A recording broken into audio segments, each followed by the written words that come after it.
quero contar também que o deputado Diego Garcia, relator do processo contra a deputada Carla Zambelli na Comissão de Constituição e Justiça da Câmara, apresentou o parecer contrário à cassação do mandato da deputada. Vamos, então, agora entender os próximos passos com o André Anelli. Conta aí, meu amigo. Pois é, Evandro, inclusive a gente recebeu a informação agora há pouco de que o vice-líder do governo na Câmara, o deputado federal Rubens Pereira Júnior, ele que também é coordenador de bancada na Comissão de Constituição e Justiça, afirmou que vai apresentar um voto em separado em relação a esse relatório, então, que aponta para a manutenção do mandato de Carla Zambelli como deputada federal. Então, Rubens Pereira Júnior vai apresentar um voto em separado e deve apresentar o relatório dele favorável à cassação, possivelmente na semana que vem. Isso porque, agora há pouco, o relator desse processo de cassação de Carla Zambelli da Câmara dos Deputados, Diego Garcia, disse que é contrário à perda do mandato dela, porque, nas palavras dele, existem inconsistências, principalmente em todo o processo do Supremo Tribunal Federal envolvendo a parlamentar.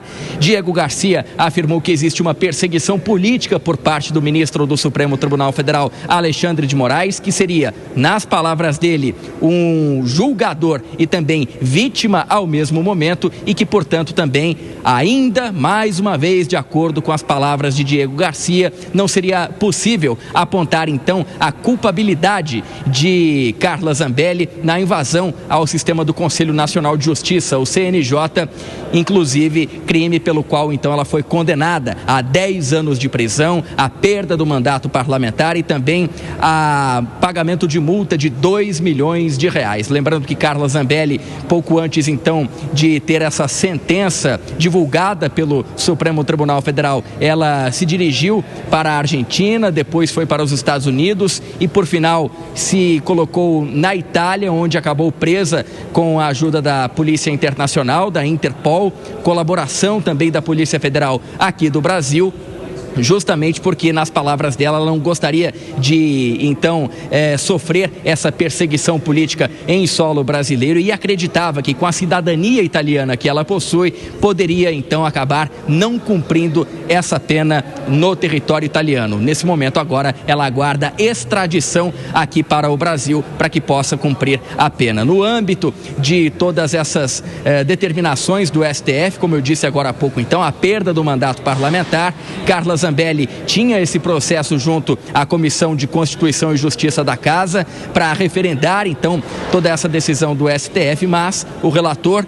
designado para o caso, justamente o deputado federal Diego Garcia, acabou se manifestando contrário à cassação, à perda do mandato parlamentar de Carla Zambelli, porque, na avaliação dele, não existiu, inclusive, a comprovação de que Carla Zambelli teria atuado como mandante da invasão do sistema do Conselho Nacional de Justiça, juntamente com o hacker Walter Delgatti Neto, ele que também foi condenado no mesmo processo e que, de acordo com a Procuradoria-Geral da República e com o próprio STF, ele é que teria então feito, na prática, tudo aquilo relacionado à invasão do sistema do CNJ para desacreditar a justiça. Agora, a gente segue acompanhando então esses próximos passos que podem então ser dados na CCJ, no sentido de a maioria não concordar com o parecer de Diego Garcia e acabar se manifestando favoravelmente à cassação de Carla Zambelli. Isso levaria então à designação de um outro relator e aí então relator esse que seria favorável à vontade da maioria, eventualmente, se essa maioria for então favorável à cassação de Carla Zambelli. Evandro. Obrigado pelas informações, André Anelli. Ô, Acácio Miranda, você entende que não há provas suficientes para a cassação de Carla Zambelli na Câmara? A decisão de cassação de um mandato pelos seus pares, Evandro, é o que nós chamamos de decisão interna corporis e, no final do dia, ela é uma decisão mais política do que jurídica. Nós temos inúmeros casos onde não havia robustez jurídica, tanto que o parlamentar foi absolvido, mas por pressão política ele acabou cassado pelos seus pares. E o oposto talvez aconteça também, não com a mesma frequência. No caso da Carla Zambelli, nós temos um precedente, que é o precedente do Eduardo Bolsonaro, porque a análise da cassação se dá por duas razões. Primeiro, uma eventual quebra do decoro parlamentar, que é algo muito subjetivo, e, em segundo lugar, pelo fato dela não estar no Brasil, não estar exercendo o dia a dia do seu mandato. O mandato EAD, o mandato à distância, já há o precedente do Eduardo. Agora, a quebra do decoro, no meu entendimento, por ser subjetivo, vai fomentar discussões. Eu, Acácio, acho que houve a quebra do decoro por ela estar andando armada um dia antes da eleição, sem que ela tivesse a devida regularização para tanto, por mais que ela fosse CAC. Então, acho que há. E também sei que parte da bancada bolsonarista vai nesse sentido também, já não quer mais a Carla Zambelli ao seu lado, cerrando fileiras com eles. Mas é fato, eu disse no começo e vou terminar dessa forma, que é algo político e subjetivo. Vai depender do clima da Comissão de Ética da Câmara no dia. Ô, Mano, embora seja algo político e dependa muito do clima, como está trazendo aqui o nosso amigo Acácio Miranda, eu quero que você avalie aqui as imagens que se tem e que poderiam levar ou não à cassação de Carla Zambelli e o quanto essa decisão repercute também para fora. Porque toda vez que uma comissão na Câmara ou que qualquer parlamentar toma uma decisão desse tamanho, isso passa uma mensagem também para a sociedade. No teu ponto de vista, que mensagem se passa quando se tem um relatório em que se diz que não há provas de que Carla Zambelli quebrou o decoro parlamentar? Olha, Evandro, na minha opinião, se diz que o parlamentar pode tudo, está acima da lei. Porque dizer que não há provas de que ela andou aqui perto da Jovem Pan, na região dos Jardins, com a arma em punho, beira a insanidade. Todos nós vimos aquelas imagens, aquilo aconteceu, aquilo objetivamente contraria a legislação. Então, primeira evidência. Segunda, ela de fato contratou o hacker Walter Delgatti, o famoso hacker de Araraquara, que tinha ficado famoso originalmente em função de ter vazado aquelas mensagens da chamada Vaza Jato. E o próprio hacker confessou que ele invadiu o sistema do CNJ. Então, vejamos, a contratação foi feita, o pagamento foi realizado com dinheiro público, verba de gabinete. Temos imagens até da Carla Zambelli levando o próprio hacker no Palácio do Planalto para uma reunião com então o presidente da República, o que é um fato, na minha opinião, absolutamente estarrecedor. O sistema do CNJ foi invadido. Walter Delgatti está preso. A versão da defesa de Carla Zambelli é que ela teria contratado o hacker para fazer um website. Eu acho que é uma versão risível. Como é que, com tanta gente no Brasil para fazer um website de mandato, a pessoa contrata o hacker da Vaza Jato e leva ele para uma reunião com o presidente da República para discutir a estética do site? É uma versão sem pé nem cabeça e, na minha leitura, o Congresso Nacional, a Câmara dos Deputados, passar pano para isso é mais uma desmoralização, porque em qualquer país do mundo, uma deputada contratar alguém para invadir o sistema da justiça, para adulterar e colocar lá um mandato falsificado de prisão, é motivo de perda de mandato. José Maria Trindade, você acredita que a Câmara ou a CCJ esteja passando pano para desmoralização, nesse caso envolvendo Carla Zambelli? Olha, é uma situação muito complexa e muito diferente, né? E isso aí não é um processo de cassação, um processo de extinção de mandato, é uma decisão. O Supremo Tribunal Federal, que é a última palavra em justiça, determinou, não é pediu, não é solicitou, nem determinou que a Câmara dos Deputados extinga o mandato da deputada Carla Zambelli.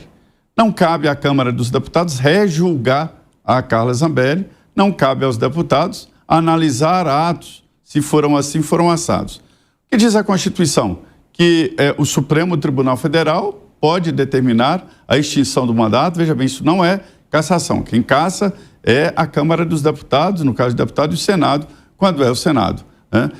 Seria, lá diz, ouvida a Câmara. O que é ouvir? A Câmara, houve um raciocínio. Não é a primeira vez que isso provoca polêmica.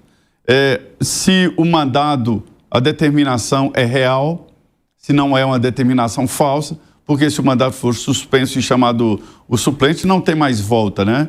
Então, seria mais nesse sentido. E nunca os deputados regulamentaram como isso é feito. Geralmente é um ato do presidente da Câmara dos Deputados, que extingue o mandato, ou então da mesa diretora, no máximo, quando o presidente decide ouvir a mesa diretora, e aí é um ato burocrático de suspender. Não cabe ao Congresso Nacional, à Câmara, rejulgar uma determinação do Supremo. E isso vai provocar uma crise muito forte, porque o ministro do Supremo pode responsabilizar o presidente da Câmara por crime de responsabilidade, desobediência da Justiça, porque é uma decisão da Justiça, né? Lembrando que este não é um processo de cassação. Eu já acho que a Câmara dos Deputados vem pecando há muito tempo em não se dar ao respeito. O que é isso? Não é nem esse caso da Carla Zambelli. Já que a Câmara aprovou por uma larga maioria a blindagem, as competências e prerrogativas parlamentares que eu defendo, acho que o deputado tem que ter prerrogativas para defender bem a sociedade, né? Ele é colocado num patamar diferente ali, mas não é uma licença para fazer crimes. Mas quem controla isso teria que controlar a própria Câmara, e não controla. Acho que a Câmara tinha, não nesse caso, que é uma decisão judicial, de sair em defesa do parlamentar ou suspender o mandato, tomar uma decisão. É isso que se cobra da Câmara dos Deputados. Portanto, é tudo muito estranho. O deputado Diego Garcia é um deputado sério, um deputado que vem aí das origens católicas, e ele é um deputado sério, mas deve ser vencido na Comissão de Constituição e Justiça, porque exatamente não há como reverter uma decisão do Supremo numa comissão da Câmara dos Deputados, né? Exatamente, Zé. Tem a determinação também do Supremo Tribunal Federal. Você avalia isso como um ponto principal, hein, Bruno Musa? Não estamos te ouvindo. Não tem? Não tem áudio? Então daqui a pouco a gente chama o Bruno Musa lá. Agora sim? Pode falar, Musa. Perdão. Bom, realmente tudo muito estranho desde o começo. A situação é mais uma que dá margem para uma discussão se torna política, se não se torna. A imunidade parlamentar que o Zé Maria citou, quando ela é respeitada, muitas vezes ela parece que é de uma forma e não é de outro. Enfim, então, acho que o Zé Maria trouxe detalhes muito mais ricos de todo esse processo, que é mais um que leva à descrença. E aqui eu não estou indo para um lado ou para o outro, mas cada decisão que nós vivenciamos hoje no Brasil, de todas as instituições, principalmente vinda do judiciário, parece que abre margem para uma discussão. E quem perde, no geral, é o país, com uma falta de estabilidade, com uma falta de possibilidade de atração de capital, de previsibilidade jurídica, que cada vez mais nós estamos à mercê de regras que elas não são pautadas pelo que está escrito, mas muitas vezes pela vontade de um ou de outro, mesmo se os casos forem parecidos. Então tudo isso, quem perde mais uma vez em meio a esse imbróglio e essa estranheza toda que nós vivenciamos, é o país como um todo. Passou e muito da hora de nós retomarmos o caminho de uma eventual normalidade.